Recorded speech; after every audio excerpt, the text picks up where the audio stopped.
ប្រែคล้ายខ្ញុំទៅជាខ្មោចឆៅដែរសូមឲ្យខ្ញុំផ្ដល់ជូនអ្នកនៅកៅអីមួយហេចាំបន្តិចយល់ព្រមទេខ្ញុំក៏ខ្លាចការឈឺចាប់ដែរចូលយើងរងចាំមើលវាកំពុងរលឹម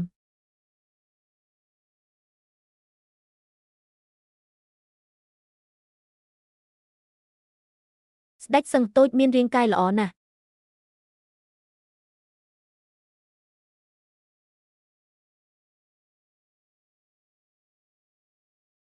បាទចាសបាទចាសបាទចាសអរគុណសម្រាប់រឿងកំ pl ែង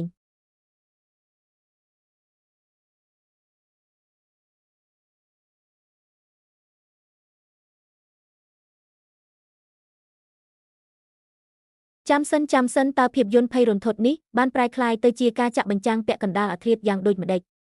តើនេះត្រូវបានចាត់ទុកថាជាការវាយប្រហារមិនសមរម្យឬជាការភ្លក្សស្បៃខៀវមែនទេចៅវាយបានព្យាបាលរបួសរបស់គាត់ជាមុនសិនចៅវាយមិនបានលឹកវាផងកាលពីលើកមុនដែលមាននរណាម្នាក់កាត់ដៃខ្ញុំចៅវាយមិនបានសម្លឹងមើលខ្ញុំផងមនុស្សនោះមើលគាត់ទៅគាត់មានគុណធម៌ណាស់ខ្ញុំ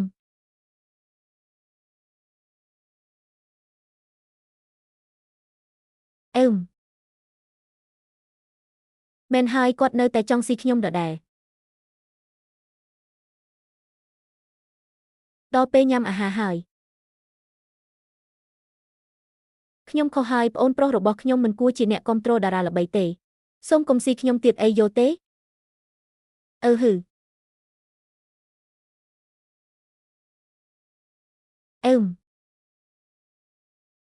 ហឺហេអ្នកមិនអាចស៊ីខ្ញុំបានទេសាច់ខ្ញុំមិនឆ្ងាញ់ទេដូច្នេះអ្នកថតរូបនេះ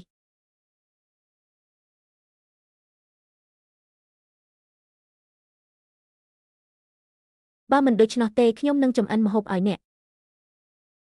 កុំប្រញាប់ប្រញាល់ខ្ញុំ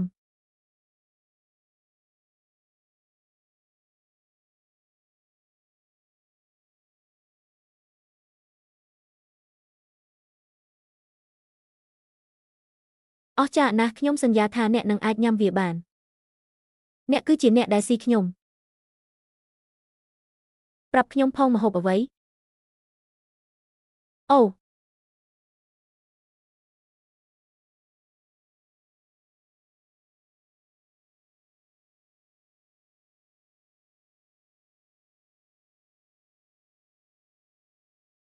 អីយ៉ាអ្នកមានស្តុកច្រើនម្ល៉េះ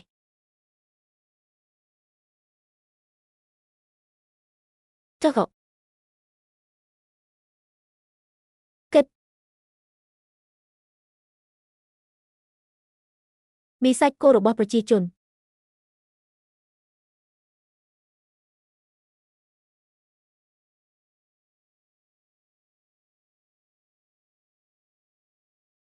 ហេ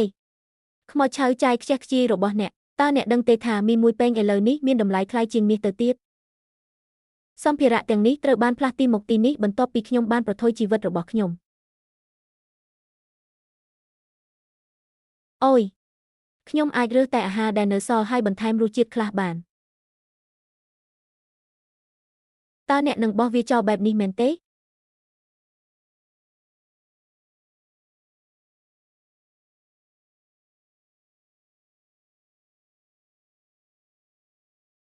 មិនអីទេ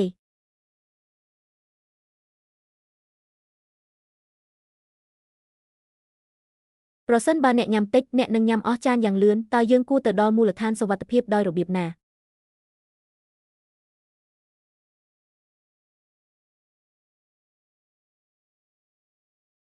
យើងមិនបានញ៉ាំអាហារអស់រយៈពេលជាច្រើនថ្ងៃមកហើយយើងក៏មិនអាចទ្រាំបានទៀតទេបាទចាសោះខ្ញុំឃ្លានណាស់ខ្ញុំចាំថាកានធានធ្លាប់ចម្អិនអាហារបានល្អណាស់ប្រសិនបើខ្ញុំមិនបានចាក់សោកានធាននៅពេលនោះទេគាត់ប្រហែលជានៅតែបិទមាត់ឥឡូវនេះអ្នកមិនអាចធ្វើអ្វីបានទេបើគ្មានគាត់ធ្វើវាសម្រាប់មនុស្សទាំងអស់នៅក្នុងបន្ទប់នេះសត្វចិញ្ចឹមនោះអាចនឹងត្រូវបានសម្លាប់ចោលត្រឹមតែឆ្អឹងដោយពួកហ្សំប៊ី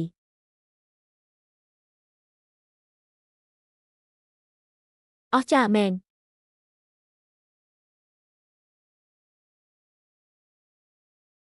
ហាអូយអ្នកចង់ញ៉ាំអាហារនៅទីនេះប៉ុន្តែអ្នកបានរកឃើញថាខ្ញុំជាស្ត្រីដែលចូលចិត្តញ៉ាំហើយខ្ញុំនៅតែព្យាយាមរក្សាភាពស្ងប់ស្ងាត់ ក្រៅពីនេះមិនមានព្រឹត្តិការណ៍ផ្សាយផ្ទាល់មុនពេលមហន្តរាយពិភពលោកទេយល់ព្រមយើងកំពុងញ៉ាំអាហារដែលបានរៀបចំទុកជាមុននឹងចានដែលលាយបញ្ចូលគ្នាយល់ព្រម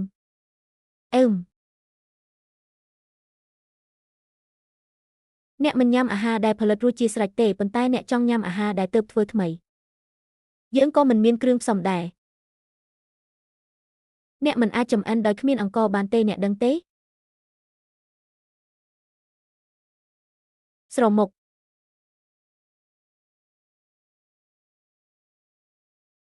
ការទិញទំនិញនៅផ្សារទំនើបក្រោកឡើងខ្ញុំឲ្យពួកវាសុទ្ធតែជាខ្មោចឆៅគ្មានវិធីណាដែលឯងរើសអើងយ៉ាងនេះទេបើខ្ញុំព្រមានវាគាត់នឹងបោះខ្ញុំចូលទៅក្នុងរណ្ដៅហើយហែកខ្ញុំជាបំណែក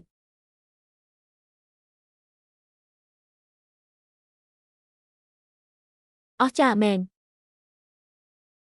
សួស្ដី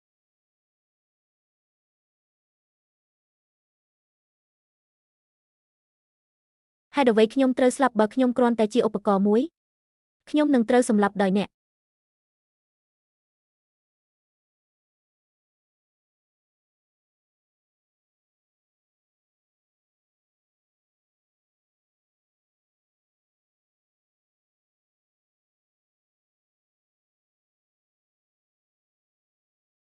មែនហើយអ្នកគួរតែធ្វើឲ្យខ្ញុំខឹង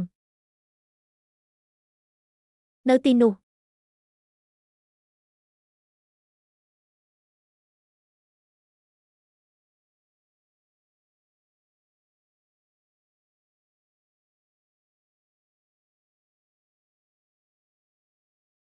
តើគោក្របីនិងសេះបានប្រែក្លាយទៅជាខ្មោចឆៅឬអ្នកវិញស្រមុក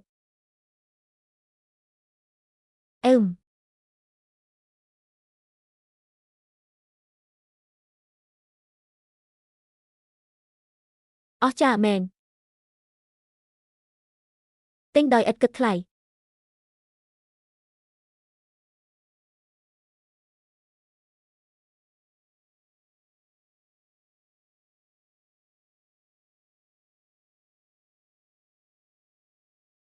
មែនហើយខ្ញុំបានឲ្យអាហារទាំងអស់ដែលខ្ញុំបានប្រថុយជីវិតលួចទៅឲ្យមនុស្សចាស់ហើយខ្ញុំមិនបានញ៉ាំសូម្បីតែមួយម៉ាត់ផងខ្ញុំឃ្លានណាស់បន្ទាប់មកអ្នកក៏គួរញ៉ាំដែរជើងតើមានអ្វីខុសជាមួយអាហារឥតបានការទារកដ៏ល្អឥតខ្ចោះបំផុតញ៉ាំអាហារឥតបានការនិយាយដើមគេនឹងមានជីវិតឥតប្រយោជន៍វាគ្រាន់តែជាការដំឡើងពណ៌ដ៏បរិសុទ្ធនិងមានតម្លៃថ្លៃហួសហេតុប៉ុណ្ណោះ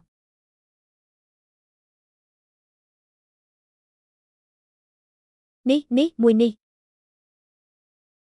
ហឺមវាពិតជាល្អណាស់ដែលខ្ញុំបានបាត់បង់នារីរបស់បងប្រុសខ្ញុំគាត់ក៏មានវាដែរនៅក្នុងក្រុមអូតើអ្នកឈ្មោះអ្វី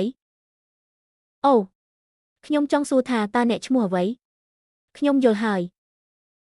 យ៉ាងណាមិញភ្នែករបស់អ្នកកំពុងសម្លឹងមកខ្ញុំជាធម្មតាគ្រូតើអ្នកឈ្មោះអ្វីខ្ញុំសូមសួរអ្នកមួយសំណួរតើអ្នកទេ